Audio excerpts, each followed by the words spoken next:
नमस्कार। धनंजय धड़कन और मिठू मार्शल के फैंस के लिए नया धमाका फिर से अपडेट आ गया भोजपुरी का। तो चलिए नमस्कार, आप सब देख रहे हैं भोजपुरी प्लेटफॉर्म यूट्यूब चैनल। आप सब बता दूं कि फिर से धनंजय धड़कन और मिठू मार्शल का एक गाने का पोस्टर आया है, जिस गाने का टाइटल है ढोड़ी के शिकार। कब और किस समय रिलीज किया जाएगा तो बने रहे वीडियो के साथ। आप सबको बता दूं इस गाने को रिलीज किया जाएगा मिठू मार्शल एंटरटेनमेंट यूट्यूब चैनल पर, जिस गाने का टाइटल है ढोड़ी के शिकार। आप सबको बता दूं कि ये दो सिंगरों के बीच में इस गाने को गाया गया है। पहले मिठू मार्शल के द्वारा गाया गया है और प्लस में ट्वीट करके धनंजय धड़कन जी की आवाज़ में इस गाने को रिलीज किया गया है। आप सबको बता दूं कि ढोड़ी के शिकार इस गाने को लिखे हैं मिठू मिसाइल के द्वारा इस गाने को लिखा गया है। तो समझिए काफ़ी तीनों हिटलर कलाकार एक साथ में हैं।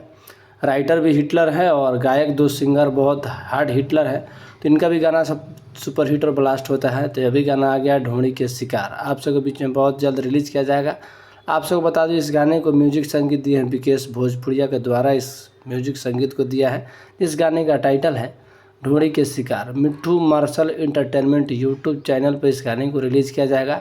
आप सब देखेंगे दो स्टार, दो अभिनेता, दो कलाकारों के साथ, मिठू मार्शल और धनंजय धड़कन के साथ में। तो बने रहे वीडियो के साथ। नमस्कार। आप लोग अगर छोटे बड़े खबरों देखने के लिए हमारे चैनल को सब्सक्राइब कर लीजिए। इसी तरह का खबर आप सबको दिखाते रहते हैं। कोई भी कलाकार का पोस्टर यानी बैनर तेरे कोई भी अपडेट होता है भोजपुरी इंडस्ट्री में, तो आप सबको मैं भोजपुरी प्लेटफॉर्म यूट्यूब चैनल से आप सबको देने का कोशिश करता हूँ। नमस्कार, आप सब देख रहे हैं भोजपुरी।